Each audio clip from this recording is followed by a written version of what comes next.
नमस्कार दोस्तों। मैं अमन अमन अपडेट्स के इस चैनल पर आपको बहुत बहुत स्वागत करता हूं। आज हम देखेंगे 5 अगस्त से बनने वाले 5 अगस्त के फर्स्ट और सेकंड शिफ्ट के जो ग्रुप डी के एग्जाम में आए हुए जो क्वेश्चन हैं उनके बारे में और उनसे जुड़े कुछ महत्वपूर्ण तथ्य जो अगली अन्य शिफ्टों के लिए बहुत ही महत्वपूर्ण साबित होंगे। तो जल्दी करते हैं, शुरू करते हैं, मतलब लेट ना करके। तो पहला क्वेश्चन था मई 2026 में विधानसभा विधेयक पारित कर सम्मान नागरिकता संहिता को लागू करने की दिशा में कदम बढ़ाने वाला भारत का तीसरा राज्य कौन सा बना है? तो यह राज्य असम तीसरा राज्य बन गया है। इसकी बात की जाए तो नोट दी गई तिथि 2024 की बजाय वास्तविक घटना के अनुसार 2026 में अब तक असम ने इस विधेयक को पारित किया है। और बात की जाए इसके बाद पारित करने की तिथि, असम ने 27 मई 2026 को समान नागरिकता संहिता यूसीसी विधेयक 2026 को मंजूरी दी है। और इसके बारे में देखें तो विधेयक पारित होने की तिथि हमने देख लिया, तीसरा राज्य। इसके साथ ही असम, उत्तराखंड पहला, गुजरात द्वितीय के बाद देश का यूसीसी विधेयक पारित करने वाला तीसरा राज्य बन गया है। और पूर्वोत्तर में पहला देखें तो असम ऐसा ऐतिहासिक नागरिक कानून कदम उठाने वाला पूर्वोत्तर भारत का पहला राज्य बन गया है। जनजाति छूट बाद इस नए कानून के तहत असम के अनुसूचित जनजाति एसटी समुदाय को उनके पारंपरिक रीति रिवाजों और संवैधानिक अधिकारों की रक्षा के लिए इस कानून के दायरे से बाहर रखा गया है। और देखिए तो मुख्य प्रावधान विधेयक में बहुविवाह पर पूर्ण रोक, विवाह, लिव इन रिलेशनशिप, अनिवार्य पंजीकरण तथा बेटियों की संपत्ति में समान अधिकार देने जैसे कई प्रावधान किए गए हैं। चौथा राज्य की बात की जाए जुलाई, इसके ठीक बाद 21 जुलाई 2026 को मध्य प्रदेश विधानसभा ने यूसीसी विधेयक पास कर जिससे वह चौथा राज्य बन गया, यानी चौथा राज्य मध्य प्रदेश बन गया है। तो पहला कौन सा राज्य था हमारा? पहला था उत्तराखंड, दूसरा गुजरात, तीसरा असम और चौथा मध्य प्रदेश बन गया है। और देखें अगला प्रश्न, तो मार्च 2026 में आयोजित 21वीं AFC महिला एशियाई कप फुटबॉल टूर्नामेंट की मेजबानी कौन सा देश कर रहा है? तो ऑस्ट्रेलिया द्वारा इसकी मेजबानी की गई थी। और इसके बारे में देखें तो आयोजन की थी 21वें AFC महिला एशियाई कप का आयोजन 1 मार्च से 21 मार्च 2026 तक ऑस्ट्रेलिया में किया गया। मेजबान शहर, इस टूर्नामेंट की मेजबानी मुख्य रूप से ऑस्ट्रेलिया के 3 शहर पर्थ गोल्ड और सिडनी में खेले गए। और विजेता टीम की बात करें, इस चैंपियनशिप के फाइनल मुकाबले में जापान ने मेजबान ऑस्ट्रेलिया को 1-0 से हराकर अपनी तीसरी एशियाई खिताब जीता। भारतीय टीम की सफर बात करें, भारतीय महिला फुटबॉल टीम ने इस टूर्नामेंट के लिए मुख्य दौरे पर क्वालिफाई किया था और ग्रुप सी में अपने मुकाबले खेले। और बात की जाए आगे तो अगला प्रश्न जो हमारा हुआ है, 7 मई 2026 को नए श्रम संहिता के तहत 40 वर्ष और उससे अधिक आयु के श्रमिकों के लिए देशव्यापी मुक्त व्यापारिक स्वास्थ्य जांच पहल का शुभारंभ किस मंत्रालय द्वारा किया गया है? तो श्रम और रोजगार मंत्रालय द्वारा इसको शुरू किया गया है। इसकी बात की जाए, केंद्रीय श्रम और रोजगार मंत्रालय ने सामाजिक सुरक्षा और कल्याण को बढ़ावा देने के लिए 7 मई 2026 को इस ऐतिहासिक देशव्यापी मुक्त वार्षिक स्वास्थ्य जांच पहल की आधिकारिक शुभारंभ किया है। इसके बाद की जाए तो लक्षित आयु वर्ग बात की जाए, यह योजना विशेष रूप से 40 वर्ष और उससे अधिक आयु से संगठित और असंगठित क्षेत्रों में उन श्रमिकों के लिए बनाई गई है जो ESIC के तहत पंजीकरण है। नए श्रम कानून हिस्सा की बात की, इस कल्याणकारी पहल में नई श्रम संहिताओं, विशेष रूप से व्यावसायिक सुरक्षा और स्वास्थ्य और कार्यदशाएं संहिता के प्रावधानों को के तहत इसको लागू किया गया है।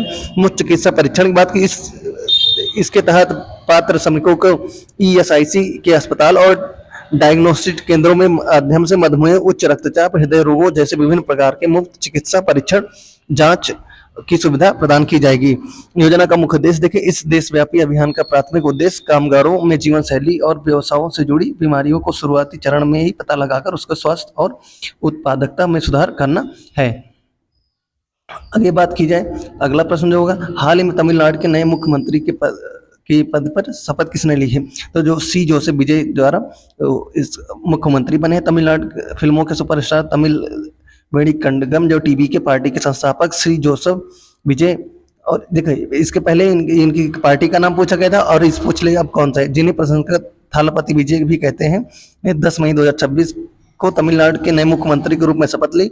राज्यपाल राजेंद्र विश्वनाथ आर्लेकर ने उन्हें चेन्नई के जवाहरलाल नेहरू इंडोर स्टेडियम में स्टेडियम में पद और गोपनीयता शपथ दिलाई। इस जीत के साथ उन्होंने राज्य में पिछले कई दशकों से चले आ रहे डीएमके और ए एआईडीएमके के राजनीतिक दबदबे को समाप्त कर दिया। इससे पहले एमके स्टालिन तमिलनाडु के मुख्यमंत्री थे। और बात कीजिए अगले प्रश्न की तरफ, तो प्रयोगशाला में किस कार्बनिक यौगिक के संतृप्त किसी कार्बनिक यौगिक के संतृप्त और या असंतृप्त होने की पहचान मुख्य रूप से किस परीक्षण द्वारा किया जाता है?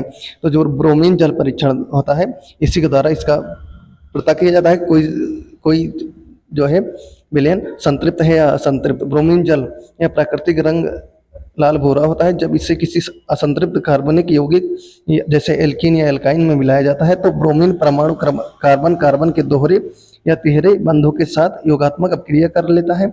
इस रासायनिक अपक्रिया के कारण ब्रोमीन जल का लाल भूरा रंग गायब हो जाता है, वह पूरी तरह से रंगीन हो जाता है। इसके विपरीत संतृप्त यौगिक के साथ यह अपक्रिया नहीं होती और रंग में कोई बदलाव नहीं आता है। आगे देखते हैं इसके बारे में और जानते हैं। ब्रोमीन जल का जस्ट हम ये परीक्षण तो पूरा देख लिया ना, विश्लेषण इसके बारे में जी, विश्लेषण कार्य प्रणाली देख लिया हमने। तो आगे देखते हैं तो बेयर परीक्षण की बात की जाए, असंतृप्तता की जांच के लिए ब्रोमीन जल के अलावा क्षारीय पोटेशियम यानी जो KMnO4 का उपयोग किया जाता है जिसे बेयर अभिकर्मक कहते हैं। असंतृप्त यौगिक के संपर्क में आने पर इसका गुलाबी रंग गायब हो जाता है। अन्य विकल्पों की बात कीजिए जो बेनेटिक परीक्षण है, इसका उपयोग मुख्य रूप से शर्करा जैसे ग्लूकोज जैसी कम करने वाली शर्करा की उपस्थिति का पता लगाने के लिए किया जाता है। आयोडीन परीक्षण की बात कीजिए, यह परीक्षण मुख्य रूप से कार्बोहाइड्रेट के अंतर्गत आने वाला स्टार्च की पहचान के लिए किया जाता है। स्टार्च के साथ मिलकर आयोडीन गहरा नीला काला रंग देता है। मोलिस परीक्षण की बात की जाए, यह सभी प्रकार के कार्बोहाइड्रेट की उपस्थिति की पहचान करने के लिए एक समान गुणात्मक परीक्षण है जिसमें बैंगनी रंग का छल्ला बनता है। अगला देखिए प्रश्न, जलवायु के परिवर्तन के कारण यदि भारत की जैव विविधता हॉटस्पॉट पश्चिमी घाट में अत्यधिक अनियमित वर्षा हो तो वहां की पारिस्थितिकी तंत्र और स्थानीय प्रजातियों पर इसका क्या प्रभाव पड़ेगा? तो इस पे जो भूस्खलन और मृदा अपरदन बढ़ेगा जिससे संवेदनशील स्थानीय प्रजातियों के अलावा नष्ट हो जाएंगी जो जैव विविधता को भारी नुकसान पहुंचेगा। ये सारे प्रश्न आज पहले और दूसरे शिफ्ट मिलाकर बने हैं, मैं सारे प्रश्न ऑथेंटिक करा रहा हूँ एकदम। पश्चिमी घाट भारत के सबसे प्रमुख वैश्विक जैव विविधता हॉटस्पॉट में से एक है। जलवायु परिवर्तन के कारण यदि यहाँ अत्यधिक अनियमित वर्षा होती है तो पहाड़ी ढालों पर तीव्र भूस्खलन और गंभीर मृदा अपरदन होगा जिससे मिट्टी की ऊपरी उपज परत बह जाएगी और वनों की प्राकृतिक ढांचा मतलब बदल जाएगी। और इसके बाद देखें तो प्राकृतिक ढांचा पूरी तरह प्रभावित हो जाएगी। स्थानीय प्रजाति की बात कीजिए, पश्चिमी घाट में कई प्रजातियां पाई जाती हैं जो दुनिया में कहीं और नहीं मिलती जैसे लायन टेल्ड मॉर्कट, नीलगिरी तहर और कई विशिष्ट उभयचर। अनियमित वर्षा, अचानक आने वाले बाढ़ से इन जीवों के सूक्ष्म आवास नष्ट हो जाएंगे। उभयचरों के प्रजनन चक्र से बाधित हो जाएंगे जिससे उनके विलुप्त होने का खतरा भी अधिक बढ़ जाएगा।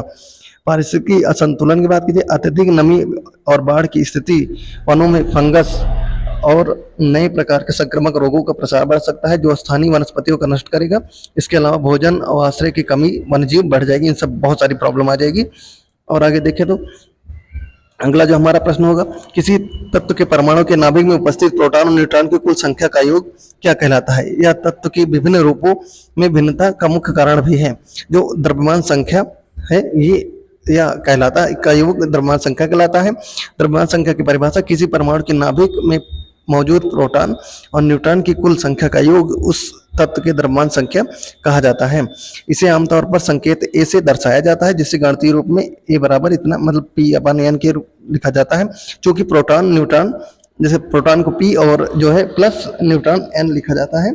चूंकि प्रोटॉन और न्यूट्रॉन दोनों नाभिक में रहते हैं इसलिए इसे सम्मिलित रूप से न्यूक्लियन भी कहा जाता है। विशेष रूपों में भिन्नता का कारण एक ही तत्व के विभिन्न रूप जिन्हें समस्थानिक कहा जाता है। वो परमाणु संख्या प्रोटॉनों की संख्या तथा समान होती है लेकिन उनके नाभिक में न्यूट्रॉनों की संख्या अलग अलग होती है। न्यूट्रॉनों की संख्या बदलने के कारण ही उनकी द्रव्यमान संख्या बदल जाती है। उदाहरण के लिए देखते हैं तो हाइड्रोजन के 3 समस्थानिक होते हैं जैसे 1H1, 1H2, 1H3 यानी जो प्रोटेरियम, ड्यूटेरियम, ट्राइटेरियम 3 प्रोटॉन, तीनों प्रोटॉन एक है लेकिन न्यूट्रॉनों की संख्या 0, 1 और 2 है होने के कारण इनकी द्रव्यमान संख्या अलग अलग हो जाती है। और बात कीजिए अन्य विकल्पों को, परमाणु संख्या की, किसी तत्व के नाभिक में उपस्थित केवल प्रोटॉनों की संख्या परमाणु संख्या कहते हैं, जिसे जड़ से दर्शाया जाता है। आवर्त सारणी में तत्वों को इसी आधार पर रखा गया है, यानी परमाणु क्रमांक के बढ़ते क्रम पे। संयोजकता व्यक्त की जाए, किसी परमाणु के सबसे बाहरी कोष में मौजूद इलेक्ट्रॉनों की संख्या रासायनिक बंध बनाने की क्षमता को संयोजकता कहा जाता है। आगे देखिए परमाणु भार की बात की जाए तो यह किसी तत्व के प्राकृतिक रूप में पाए जाने वाले सभी समस्थानिक के औसत द्रव्यमान को दर्शाता है, इसलिए यह अक्सर दशमलव में होता है, जबकि द्रव्यमान संख्या हमेशा एक पूर्ण संख्या में होती है। और आगे बात की जाए तो अगला प्रश्न देखिए, भारत निर्वाचन आयोग ईसीआई द्वारा वर्ष 2026 में मतदाता सूची की शुद्धता सुनिश्चित करने के लिए विशेष गहन पुनरीक्षण एसआईआर का तीसरा चरण कुल कितने राज्यों और केंद्र शासित प्रदेशों में आयोजित किया गया? तो जो ऑप्शन सी है ये सही होगा। 16 राज्य और 3 केंद्र शासित में तीसरा चरण शुरू किया गया। तीसरे चरण का आयोजन की बात की जाए तो भारत निर्वाचन आयोग ने 14 मई 2026 को देश के 16 राज्यों और 3 केंद्र शासित प्रदेशों में मतदाता सूची के विशेष गहन पुनरीक्षण एसआईआर के अभियान का प्राथमिकता उद्देश्य मतदाता सूची को पूरी तरह से, यानी ये तीसरे चरण में घोषणा की, जिसका फील्ड कार्य 30 मई 2026 से शुरू हुआ और इस व्यापक अभियान प्राथमिक उद्देश्य मतदाता सूची को पूरी तरह से शुद्ध, अप टू डेट और विसंगति से मुक्त बनाना था। और इसके बारे में देख ले तो शामिल राज्य और केंद्र शासित प्रदेश देखिए तीसरे चरण में आंध्र प्रदेश, अरुणाचल प्रदेश, मतलब ये पूरा आपको पीडीएफ मिल जाएगी, आप पीडीएफ से देख लेगा तक, क्योंकि वीडियो बहुत ज्यादा लंबी हो जाएगी और भी बहुत सारे प्रश्न हैं, तो मैं आपको जल्दी से आपको पीडीएफ दे दूंगा, आप पीडीएफ से जाके जोड़ लीजिएगा इसके, ताकि आने वाले प्रश्नों के लिए आपके लिए सही हो जाएगा, जो आने वाले सप्ताह में प्रश्न आएंगे। तो चिकित्सा के क्षेत्र में उपयोग किए जाने वाले अल्ट्रासाउंड में शरीर के आंतरिक अंगों का चित्रण किस प्रकार किया जाता है? तो ऑप्शन जो बी है, उच्च आवृत्ति वाली ध्वनि तरंगों के परावर्तन द्वारा किया जाता है। बात की जाए अल्ट्रासाउंड मशीन उच्च आवृत्ति वाली ध्वनि तरंगों पर का उपयोग करती है। तरंगों की आवृत्ति बात की जाए, इसमें उपयोग होने वाली तरंगों की आवृत्ति 20,000 हर्ट्ज से अधिक होती है।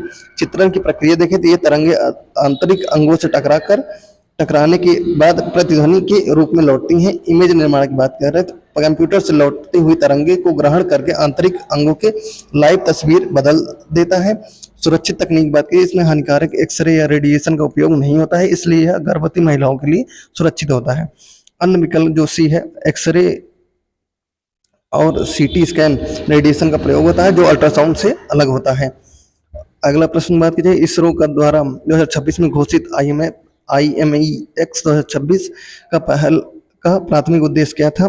तो जो ऑप्शन बी है, भारतीय वैज्ञानिकों और स्टार्टअप्स को सूक्ष्म गुरुत्वाकर्षण प्रयोगों के लिए मंच प्रदान करना इसका मुख्य उद्देश्य था।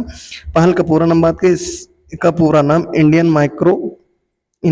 माइक्रो ग्रेविटी एक्सपेरिमेंट्स IMEX 2026, जिसे जनवरी 2026 में घोषित किया गया था। प्राथमिक उद्देश्य की बात करें, इसका मुख्य उद्देश्य भारतीय शोधकर्ताओं, शैक्षणिक संस्थानों और स्टार्टअप से सूक्ष्म गुरुत्वाकर्षण आधारित वैज्ञानिक प्रयोगों के प्रस्ताव आमंत्रित करना है। शामिल वैज्ञानिक क्षेत्र बात की, इसके तहत अंतरिक्ष जीव विज्ञान, औषधि अनुसंधान और इन स्पेस मैन्युफैक्चरिंग जैसे क्षेत्रों में शोध को बढ़ावा दिया जा रहा है। भविष्य का लक्ष्य देखें, सफल प्रयोगों को भविष्य के गगनयान मिशन और भारतीय अंतरिक्ष स्टेशन पर उड़ान का अवसर मिल सकता है। इसरो का सहयोग देखें, चयनित प्रस्तावों को जमीनी स्तर से लेकर अंतरिक्ष उड़ान तक इसरो द्वारा तकनीक, मार्गदर्शन और इंजीनियरिंग सहायता दी जाएगी।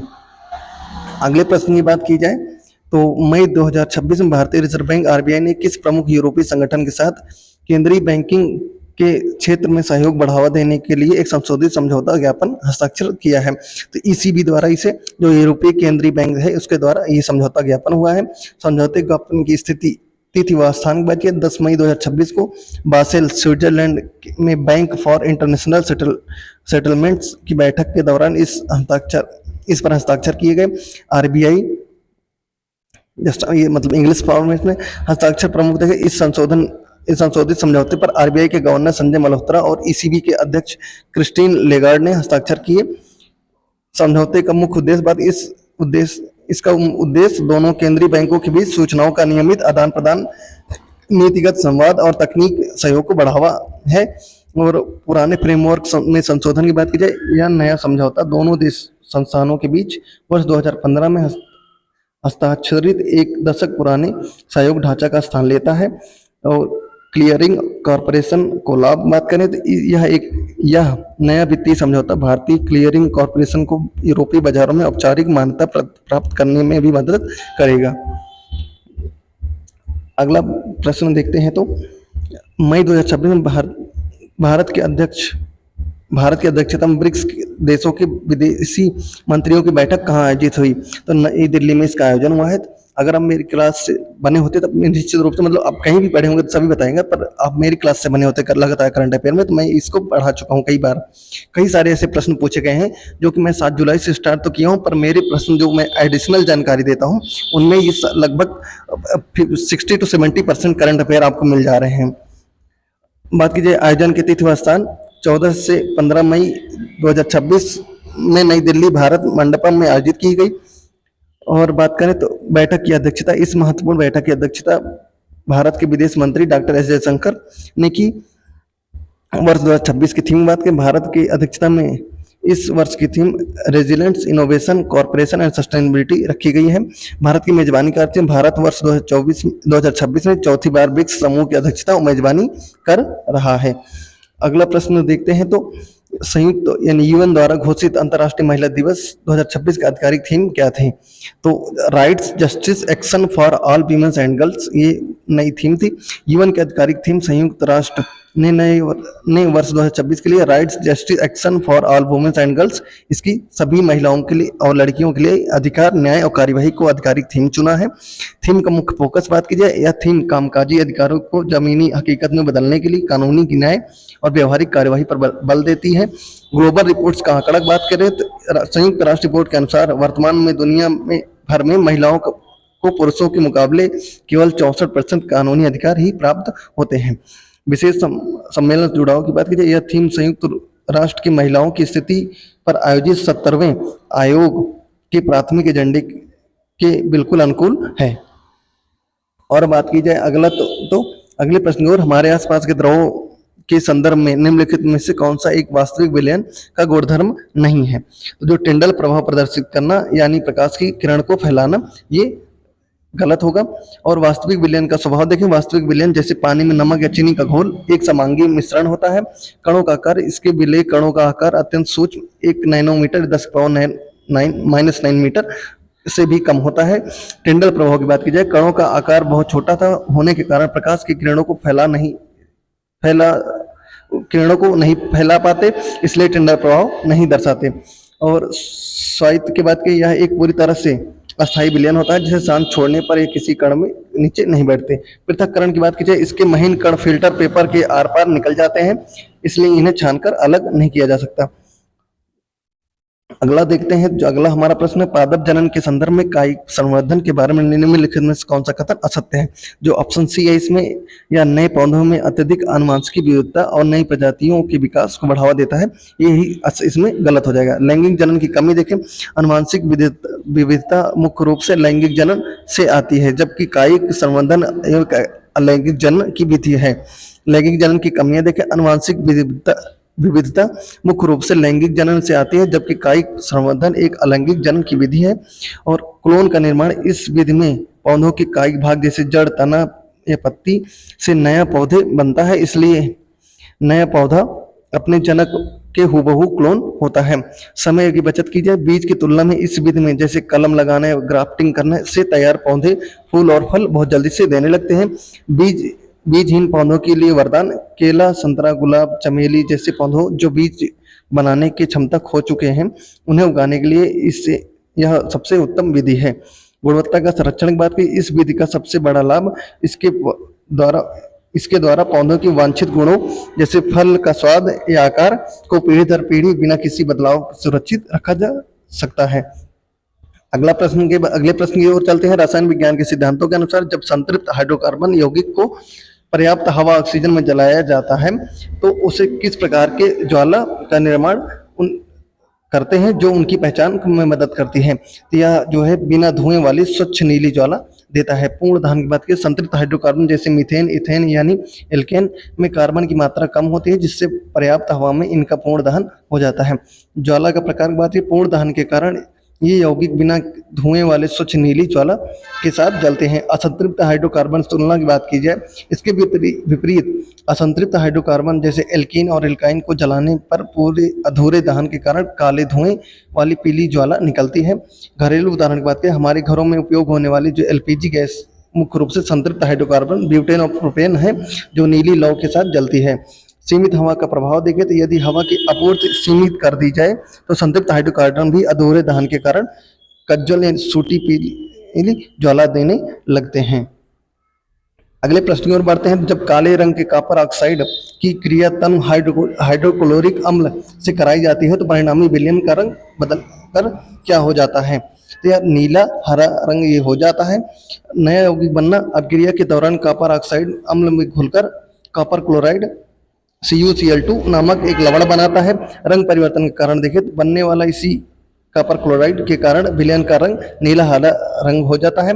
मूल रंग का गायब होना, इस प्रक्रिया में कॉपर ऑक्साइड का काला रंग पूरी तरह से समाप्त हो जाता है। रासायनिक समीकरण की बात की जाए, इस अपक्रिया का संतुलन अपक्रिया देखें तो CuO + 2HCl CuCl2 + H2O इसका अपक्रिया हो जाएगी। अपक्रिया के प्रकार बताइए, यह एक उदासीनी अपक्रिया है का उदाहरण है, क्योंकि धात्विक ऑक्साइड की प्रकृति क्षारीय होती है जो अम्ल से क्रिया करके लवण जल बनाती है। अगले प्रश्न की बात करते हैं। यदि 20 सेंटीमीटर फोकस दूरी वाले एक उत्तल दर्पण के सामने एक वस्तु 40 सेंटीमीटर की दूरी पर रखी जाती है तो दर्पण द्वारा बनने वाला प्रतिबिंब कैसा होगा? तो यह एक आभासी सीधा और वस्तु से नहीं, ये बी ऑप्शन, वस्तु से छोटा, वस्तु से छोटा होगा।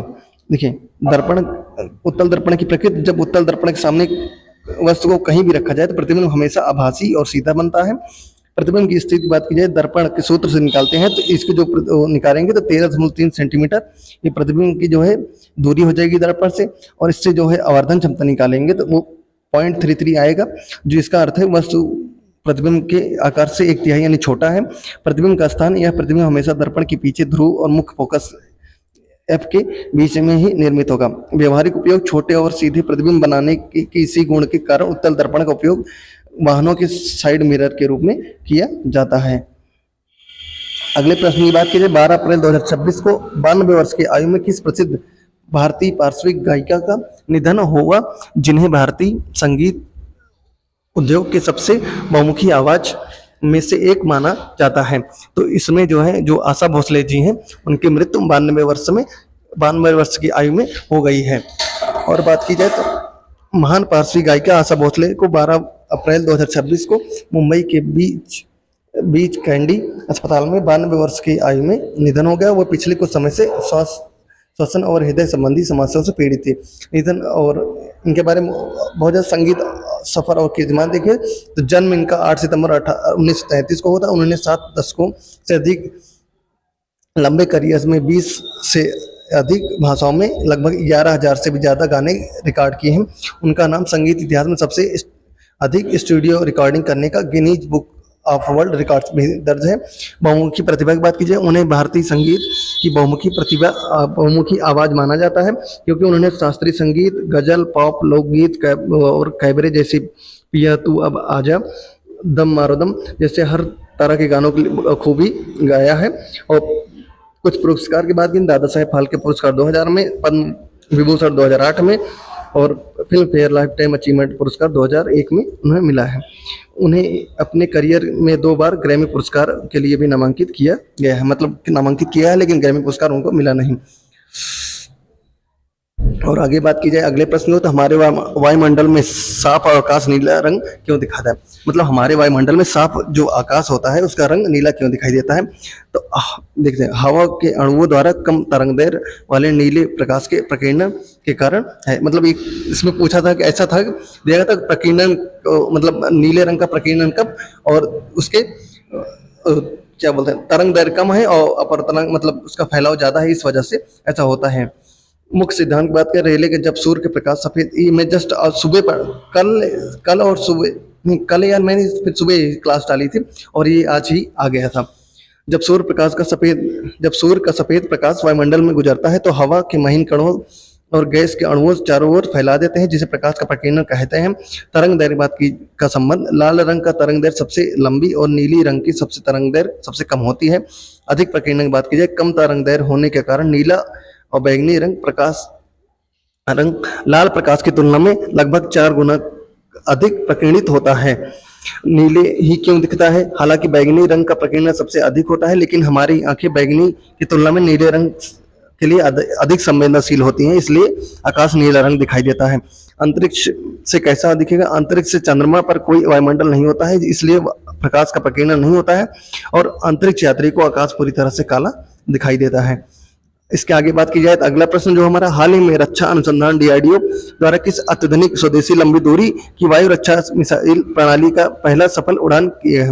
तो कुसा जो है, कुसा मिसाइल का परीक्षण किया। देखो उसमें है तो ये जो रुद्रम टू था, नौसेना से रुद्रम 2 था, ये उसमें शायद ऑप्शन में आया था, यही सही होगा था। ये भी कुसा का भी परीक्षण किया है, तो अब बाकी और देख लें, काफी लेटेस्ट हो गया। तो डीआरडीओ द्वारा जुलाई 2026 में उड़ीसा तट पर जो कुसा है, इसको जस्ट जुलाई में किया गया है, और जो जब बना था, जैसे मई अप्रैल की बात की जाए, तो ये जो है रुद्रम को यूज किया गया था, परीक्षण किया गया था। तट पर डॉक्टर एपीजे अब्दुल कलाम द्वीप द्वारा स्वदेशी मिसाइल का पहला परीक्षण किया गया है, और मिसाइल की प्रकृति या सतह से हवा में मार करने वाली एक लंबी दूरी की वायु रक्षा प्रणाली है। और मिशन सुदर्शन चक्र की बात है, इस भारतीय वायुसेना के महत्वाकांक्षी मिशन सुदर्शन चक्र के तहत विकसित किया जा रहा है, जो भारत के रूस S-400 जैसे त्रिस्तरीय सुरक्षा कवच देगा। मारक क्षमता की बात की, यह प्रणाली दुश्मन के लड़ाकू विमानों, क्रूज मिसाइलों और स्टील यूएवीएस और बड़े ड्रोन हवा में मार गिराने से पूरी तरह सक्षम है। रणनीतिक महत्व, इसका सफल परीक्षण भारत के रक्षा अनुसंधान इकोसिस्टम और आत्मनिर्भर भारत अभियान के लिए एक ऐतिहासिक मील का पत्थर साबित होगा। अन्य हालिया परीक्षण देखें तो जून, इसके पहले 15 जून 2026 को डीआरडीओ ने स्वदेशी launch range land attack missile LRLRACM को सफल परीक्षण किया था। और इसके बारे में आगे देखते हैं, तो कुछ और प्रश्न देखते हैं, जो कि हाल ही में रक्षा डीआरडीओ, ये हमने देख लिया रुद्रम, ये देखा जो रुद्रम 2 ये आया था, रुद्रम 2 आया था, इसको देख लें तो 2 जून 2000, ये देखो वो जुलाई में हुआ था, ये 2 जून को हुआ था, तो यही रुद्रम 2 वाला ही आपके पेपर में आया होगा। तो 2 जून 2026 को इसका सुखोई 30 MK1 लड़ाकू विमान से इसका सफल उड़ान परीक्षण किया गया है। और बात की जाए, यह परीक्षण उड़ीसा के चांदीपुर में स्थित एकीकृत परीक्षण रेंज से बेहद कठिन परिस्थितियों में आयोजित किया गया, और रुद्रम 2 मिसाइल का सफल उड़ान परीक्षण हुआ।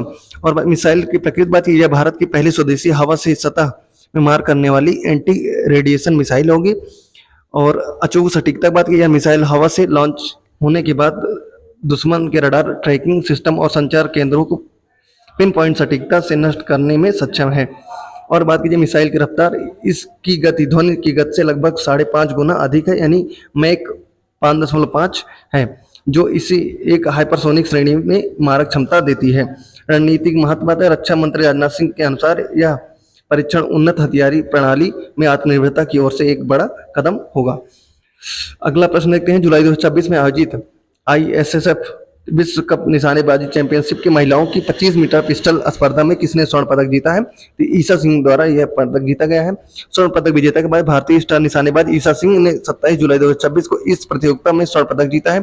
ईशा सिंह ने ISSF वर्ल्ड कप 2026 में जीता स्वर्ण। और आयोजन स्थल की बात की जाए, यह प्रतिष्ठित ISSF विश्व कप चैंपियनशिप चीन के होंगजाओ में आयोजित किया गया है। और फाइनल स्कोर की बात की जाए, 21 वर्षीय ईशा सिंह ने फाइनल मुकाबले में बेहद शानदार प्रदर्शन करते हुए 40 अंक अर्जित करे और शीर्ष हासिल किया। और ईशा ने विश्व कप में महिलाओं के 25 मीटर पिस्टल स्पर्धा में स्वर्ण पदक, मनु ने कांस्य पदक जीता था। चीन को दीमात, ईशा ने फाइनल मुकाबले चीन के अस्थायी पसंदीदा खिलाड़ी झांग युए को हराकर 37 अंक के साथ दूसरे स्थान राजस्थान रजत पदक पर रही। और इसके बारे में आपको पीडीएफ मिल जाएगा, पढ़ लीजिएगा पूरी तरह से। और मैं ताकि जल्दी क्वेश्चन करा दूं, काफी लंबा हो जाएगा क्लास। शुभेंदु अधिकारी हाल ही में किस राज्य के नए मुख्यमंत्री बने हैं? तो ये पश्चिम बंगाल के नए मुख्यमंत्री बने हैं। मुख्यमंत्री शपथ शुभेंदु अधिकारी ने 9 मई 2026 को पश्चिम बंगाल के नवे मुख्यमंत्री के रूप में शपथ ली है। ऐतिहासिक मील का पत्थर, वे पश्चिम बंगाल में भारतीय जनता पार्टी ने बीजेपी से बनने वाले पहले मुख्यमंत्री बन गए हैं। और बात करें चुनाव में शानदार जीत, 2026 की लोकसभा चुनाव में बीजेपी ने 294 सदस्यीय सदन में 207 सीटें जीतकर ऐतिहासिक बहुमत हासिल किया है। और वहीं तृणमूल कांग्रेस टीएमसी के 15 साल के शासन को समाप्त कर दिया है। दिग्गज नेता को हराया शुभेंदु अधिकारी ने भवानीपुर सीट पर निवर्तमान मुख्यमंत्री ममता बनर्जी को बड़े अंतर से हराकर जीत दर्ज की है। और बात कीजिए अगले प्रश्न की ओर, तो मानव शरीर में तंत्रिका कोशिका के माध्यम से संचरित होने वाले विद्युत रासायनिक संदेशों को वैज्ञानिक रूप से क्या कहा जाता है? तो इसको तंत्रिका संवेग या फिर नर्व इम्पल्स कहा जाता है। इसके तंत्रिका कोशिका सूचना को विद्युत रासायनिक संकेतों के रूप में भेजती हैं, जिसे वैज्ञानिक भाषा में तंत्रिका संवेग या नर्व इम्पल्स या फिर एक्शन पोटेंशियल कहा जाता है। संदेश का रूप तंत्रिका कोशिकाएं सूचना को विद्युत रासायनिक संकेतों के रूप में भेजती हैं। और जस्ट हमने देखा ये कि शुरुआत बात करें, संदेश सबसे पहले तंत्रिका कोशिका के दुम कहते हैं जो डेंड्राइट्स द्वारा ग्रहण किया जाता है, और जहां एक रासायनिक क्रिया से विद्युत संकेत में उत्पन्न होता है। यानी कि जो तंत्रिका कोशिका है, आपसे इससे लगातार आपसे क्वेश्चन पूछे जा रहे हैं, सभी शिफ्टों में एक ना एक क्वेश्चन उससे बन रहा है। संचरण एक्सॉन की बात करें या विद्युत संकेत कोशिकाएं यानी सेल बॉडी से होता है हुआ एक्सॉन के माध्यम से इसके अंतिम छोर तक तेजी से यात्रा करता है। रासायनिक बदलाव की बात करें, एक्सॉन के अंतिम छोर पर पहुंचकर यह विद्युत संकेत फिर से रसायन में बदल जाता है ताकि इसे अगली कोशिका तक भेजा जा सके। अन्य विकल्पों की बात करें, न्यूरो ट्रांसमीटर या एक विशिष्ट रसायन है जो दो तंत्रिका कोशिकाओं के बीच संदेशों को पार करता है। सिनेप्स की बात की जाए, दो तंत्रिका कोशिकाओं के बीच सूक्ष्म खाली स्थान जो जोड़ा जहां जोड़ होता है उसको सिनेप्स कहा जाता है। माइलिन शीथ की बात की जाए, एक्सॉन के ऊपर पाई जाने वाली वसा की सुरक्षित परत है जो संदेश की गति को कई गुना बढ़ा देती है। देखिए ये जो है काफी हमें लगता है माइलिन। और आगे बात की जाए तो पादप जनन के संदर्भ में कायिक प्रवर्धन के निम्नलिखित कौन सा असत्य है? ये शायद हमने प्रश्न देख लिया था, तो ये प्रश्न दोबारा आ गया है। कोई वस्तु, अगला प्रश्न, यदि कोई वस्तु एक समान नियत त्वरण से गति कर रही है तो उसका वेग समय ग्राफ क्या दिखाई देता है? तो जो ऑप्शन बी है, एक सीधी सरल रेखा जो समय अक्ष के पर झुकी हुई ढाल वाली होती है। नियत त्वरण अर्थ है एक समान त्वरण, मतलब वस्तु के वेग समान समय अंतरालों में समान रूप से बढ़ या घट रहा है। देखो ग्राफ की बनावट बताइए, इस स्थिति में y अक्ष और x अक्ष के बीच खींचा गया ग्राफ हमेशा एक झुकी हुई सीधी रेखा होगी। ग्राफ का ढाल बताए, वेग समय ग्राफ का ढाल सीधे तौर पर वस्तु के त्वरण एक्सीलरेशन को प्रदर्शित करता है। शून्य त्वरण की स्थिति की बात करें, यदि ग्राफ अक्ष के समांतर एक सीधी रेखा हो तो इसका अर्थ है यह एक वेग नियत त्वरण 0 हो। और वेग असमान त्वरण, यदि त्वरण बदल रहा हो तो ग्राफ एक टेढ़ी मेढ़ी वक्र के रूप में दिखाई देगा। अगले प्रश्न की ओर बढ़ते हैं। तो अमोनिया के एक अणु में उपस्थित नाइट्रोजन और हाइड्रोजन के भार का अनुपात कितना होगा? तो 14.14 और 3 अमोनिया नाइट्रोजन का जो है 14 हो जाएगा, और अमोनिया जो हाइड्रोजन इसमें होगा तो हाइड्रोजन 3 होंगे, तो इस वजह से 14:3 इसका अनुपात हो जाएगा। और बात की जाए तो रासायनिक सूत्र, अमोनिया का रासायनिक सूत्र NH3 जस्ट यही होगा, मतलब कुल मिला के इसमें यही दिखाया गया है। और बात की जाए तो यदि एक विद्युत उपकरण 30 सेकंड की अवधि के लिए 50 वाट की शक्ति का प्रयोग करता है तो उसके द्वारा किया गया कुल कार्य क्या होता है? तो कुल हमारी शक्ति क्या होती है? शक्ति बराबर होता है एकांक समय, मतलब कुछ समय में किया गया कार्य ही शक्ति होती है एकांक समय में। तो हमारा क्या हुआ, देखें पावर हमारा दिया गया है, पावर 50C दिया गया है, और वर्क पूछ रहा है, और टी टाइम हमको 30 दिया ही गया है। इसको करेंगे तो 50 का आंसर आ जाएगा। ये पूरा कैलकुलेशन वही है, जूल। और अगला प्रश्न देखते हैं, पौधों में मिट्टी से जल और आवश्यक खनिज लवणों को अवशोषण मुख्य रूप से पौधों के किस भाग द्वारा किया जाता है? तो जो मूल रूम में जो रूट्स होता है, जड़ होता है, उसके द्वारा ही किया जाता है। मुख्य अवशोषक अंग देखें, जड़ों की सतह पर पाए जाने वाले जो बारीक जैसे मूल रूम ही मिट्टी से पानी और खनिज को सोखने का असली काम करते हैं। क्षेत्रफल में वृद्धि की बात करें, ये मूल रोम जड़ की सतह के क्षेत्रफल को कई गुना बढ़ा देते हैं, जिससे पानी का अवशोषण बहुत तेजी से होता है। अवशोषण की विधि देखिए, पानी का अवशोषण मुख्य रूप से परासरण विधि द्वारा, खनिजों को अवशोषण और सक्रिय परिवहन द्वारा होता है। देखिए ये परासरण किस विधि द्वारा था? ऑस्मोसिस यानी परासरण द्वारा होता है। ये क्वेश्चन आप मतलब देख के जाइएगा जरूर, शायद इससे पूछ ले। परिवहन तक बात करें, जाइलम मूल रोमों द्वारा सोखा गया जल और खनिज जाइलम नामक संवहनी ऊतक द्वारा शीर्ष भागों तक पहुंचाया जाता है। पत्तियों का कार्य देखें, पत्तियां मुख्य रूप से प्रकाश संश्लेषण द्वारा भोजन और वाष्पोत्सर्जन का कार्य करती हैं, अवशोषण का कार्य नहीं करती। अगला प्रश्न देखिए, पुरुष टी20 विश्व कप 2026 के दौरान कौन सा देश अंतर्राष्ट्रीय क्रिकेट इतिहास में सबसे ज्यादा टूर्नामेंट में या सीरीज में 100 से अधिक छक्के लगाने वाली टीम बन गई है? तो हमारा देश भारत द्वारा ये रिकॉर्ड हासिल किया है। ऐतिहासिक रिकॉर्ड, भारतीय क्रिकेट टीम ने फरवरी मार्च 2026 में आयोजित आईसीसी पुरुष टी20 विश्व कप के दौरान कुल 106 छक्के लगाए हैं, विश्व में पहला स्थान। इस कीर्तिमान के साथ भारत पुरुष अंतर्राष्ट्रीय क्रिकेट के इतिहास में एक सीरीज में या एक टूर्नामेंट में 100 से अधिक छक्के लगाने वाले दुनिया की पहली टीम बन गई है। टूर्नामेंट का सफर देखें, भारतीय बल्लेबाजों ने यह कारनामा इस टी20 विश्व कप के कुल 9 मैचों में खेलकर अंजाम दिया है और निर्णायक भारत ने न्यूजीलैंड के खिलाफ खेले गए फाइनल मुकाबले में 18 छक्के जड़कर 100 छक्के प्लस आंकड़ों पार कर लिया है। और अगला प्रश्न देखते हैं, मई 2026 में रांची में आयोजित 29वें फेडरेशन कप पुरुष में, रांची नहीं सही दिया, बेंगलोर में होगा, बेंगलोर कर्नाटक में था, देख लेते हैं। 100 मीटर स्पर्धा में किसने 10.09 सेकंड से नया राष्ट्रीय रिकॉर्ड बनाया है? तो ये गुरविंदर सिंह वाला जो था, मैं आज सुबह पढ़ाया हूँ, मैंने करंट अफेयर जो उसके दिखाया था ना, करंट अफेयर, इसके कुछ महत्वपूर्ण करंट अफेयर दिखाए थे केरल से रिलेटेड, केरल या कर्नाटक से, वहां पर गुरविंदर सिंह द्वारा हमने कराया था। ऐतिहासिक स्वर्ण पदक, पंजाब के 25 वर्षीय एथलीट गुरविंदर सिंह ने रांची के बिरसा मुंडा स्टेडियम, नहीं यही हुआ था शायद, 2026 फेडरेशन कप में स्वर्ण पदक अपने नाम किया है। और बात की नया राष्ट्रीय रिकॉर्ड, उन्होंने पुरुष के 100 मीटर रेस मात्र में 10.09 सेकंड में पूरा या नया भारतीय रिकॉर्ड बनाया है। और बात की जाए बैरियर तोड़ा, वह भारत के टैंक एवं ट्रैक एवं फील्ड इतिहास में 2.10 सेकंड की बाधा को पार करने वाले पहले भारतीय धावक बन गए हैं। राष्ट्रमंडल खेल पात्रता, इस बेमिसाल टाइमिंग के साथ उन्होंने वर्ष 2026 में होने वाले राष्ट्रमंडल खेलों के लिए क्वालिफाई को आसानी से कर लिया है। और बात की जाए तो गृह मंत्रालय द्वारा जारी आधिकारिक सूची के अनुसार सार्वजनिक मामलों के क्षेत्र में किसे 2026 में पद्म विभूषण पुरस्कार सम्मानित किया गया है? तो जो श्री केटी थॉमस जी, उनको यह पुरस्कार मिला है। विजेताओं की कुल संख्या बात की, 2026 में कुल 5 विशेष हस्तियों को दूसरे सर्वोच्च सम्मान, नागरिक सम्मान पद्म विभूषण से सम्मानित किया गया है। सार्वजनिक मामलों का क्षेत्र, सर्वोच्च न्यायालय के पूर्व न्यायाधीश श्री केटी थॉमस जी को सार्वजनिक मामलों में क्षेत्र में योगदान के लिए महत्वपूर्ण यह पुरस्कार मिला है। मरणोपरांत सम्मान के बाद केरल के पूर्व मुख्यमंत्री श्री वीएस अच्युतानंदन को सार्वजनिक मामलों के क्षेत्र में मरणोपरांत यह पुरस्कार दिया गया है। कला क्षेत्र के विजेता की बात की, अभिनेता धर्मेंद्र देवल को मरणोपरांत यह प्रसिद्ध वायलिन वादक श्री CN राजम को कला के क्षेत्र में पद्म विभूषण मिला है। शिक्षा क्षेत्र का सम्मान है, केरल के श्री P नारायण को साहित्य और शिक्षा के क्षेत्र में यह पद्म विभूषण मिला है। और देखें तो क्वेश्चन, हाल ही में जारी जलवायु परिवर्तन प्रदर्शन सूचकांक भारत का स्थान क्या हो गया है? तो वो 13 अंकों की गिरावट साथ अब इंडिया की रैंक 23 हो गई है। रैंकिंग में गिरावट के रिपोर्ट के अनुसार 13 स्थान फिसलकर 23वें स्थान पर यह पहुंच गया, जिससे उच्च प्रदर्शन श्रेणी में पहुंच गया है। गिरावट का मुख्य कारण देखें, रिपोर्ट के मुताबिक भारत में कोयले पर निरंतर निर्भरता, कोयला उत्पादन को बंद करने की निश्चित समय सीमा का न होना और पूर्ण उत्सर्जन का बढ़ाना इस गिरावट का मुख्य कारण हो गया है। सकारात्मक उपलब्धियों की बात की, इस चुनौतियों के बावजूद भारत ने वर्ष 2025 में अपनी स्थापित बिजली क्षमता को 50% गैर फॉसिल स्रोतों से हासिल कर 2030 के लक्ष्य को समय से पहले ही छू लिया है।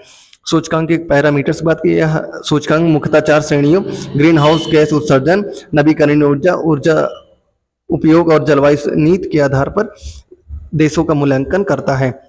शीर्ष स्थान खाली बताएं, इस सूचकांक के पहले 3 स्थान 1, 2, 3 खाली रह गए हैं, क्योंकि कोई भी इस ग्लोबल वार्मिंग 1.5 डिग्री सेल्सियस तक सीमित रखने के मानकों पर खरा नहीं उतरा है। इसमें देखें तो डेनमार्क चौथे स्थान पर होकर वो टॉप पर रहा है। महत्वपूर्ण नोट की बात करें, ध्यान दें कि इसी सप्ताह येल और कोलंबिया के विश्वविद्यालय द्वारा जारी पर्यावरण प्रदर्शन सूचकांक में भारत 177वें देश से 176 स्थान मिल गया है। 177 देशों में 176वां स्थान, मतलब सिर्फ उसके नीचे एक देश बचा है। अगला प्रश्न देखें तो एक फुटबॉलर फुटबॉल को किक करता है, गोलकीपर उस फुटबॉल को अपने हाथों से पकड़कर रोक लेता है। इस पूरी प्रक्रिया में कार्य और बल के संदर्भ में कौन सा कथन सत्य है? तो जो ऑप्शन बी है, फुटबॉल द्वारा किया गया कार्य धनात्मक, फुटबॉलर द्वारा, जबकि गोलकीपर द्वारा किया गया कार्य ऋणात्मक होगा, ये सही हो जाएगा।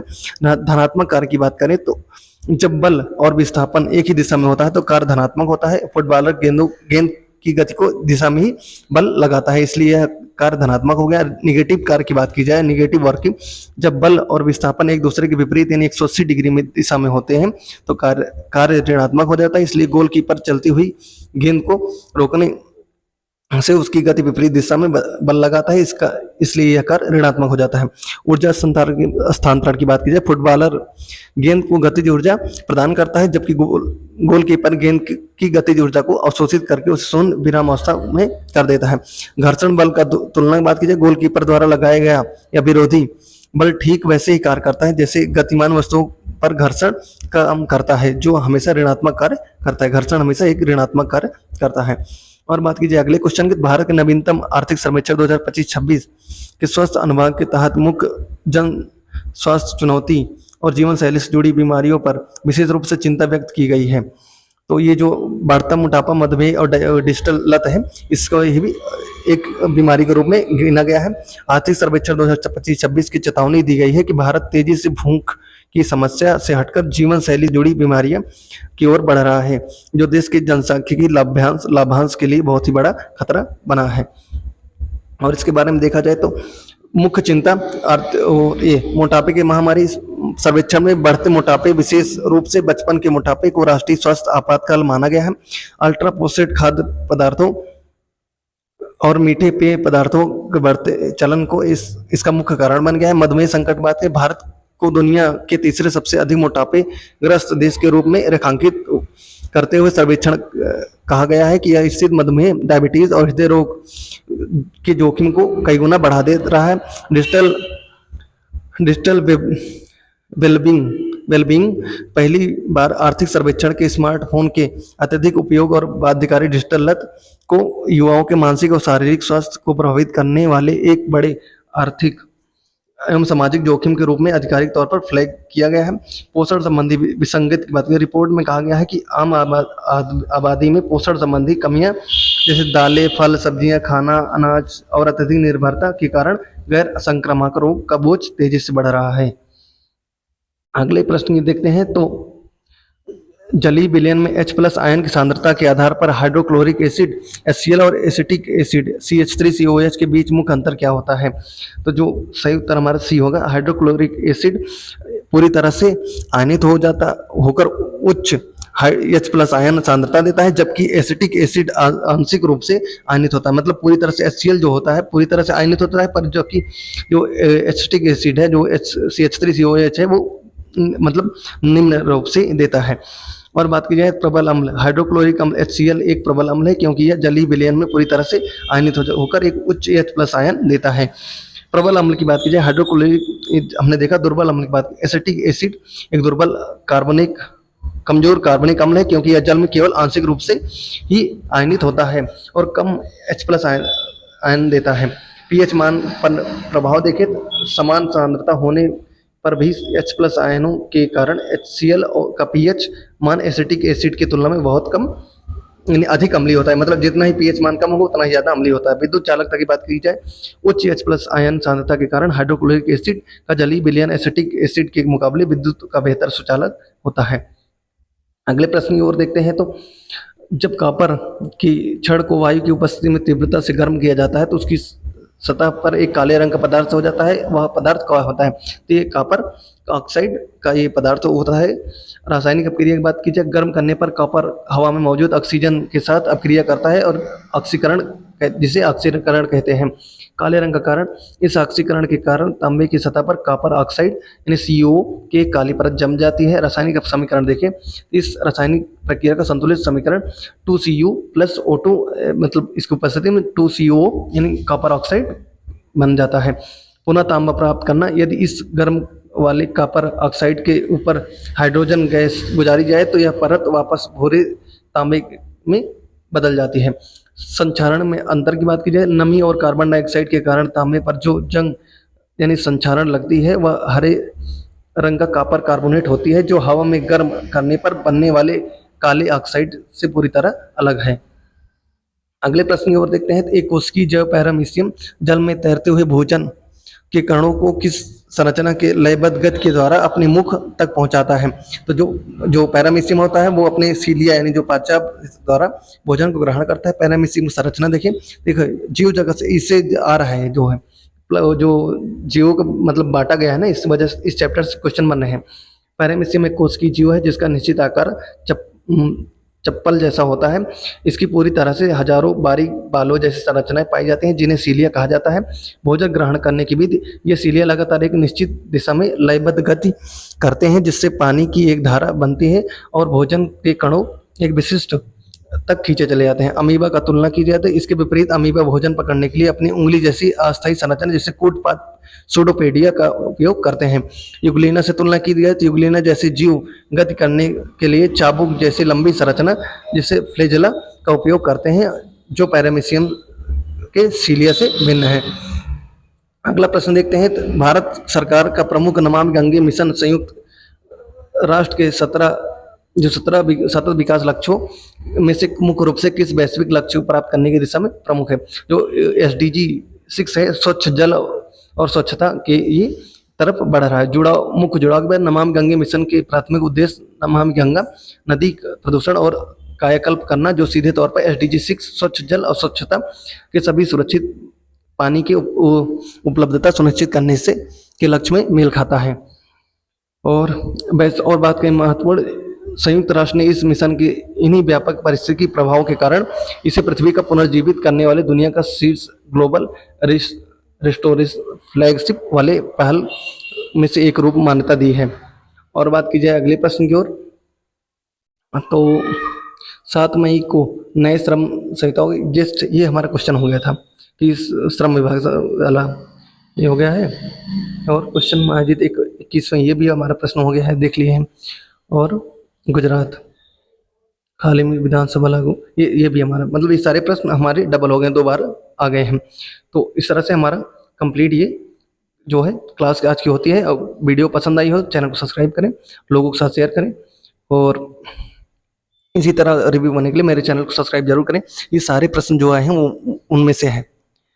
तो हमने जहाँ से प्रश्न इकट्ठा किए हैं काफ़ी प्लेटफॉर्म से, वहाँ से इकट्ठा करके आपको सब दे रहे हैं। और चैनल को हमारे सब्सक्राइब करना ना भूलें। मिलते हैं अगली वीडियो में, धन्यवाद।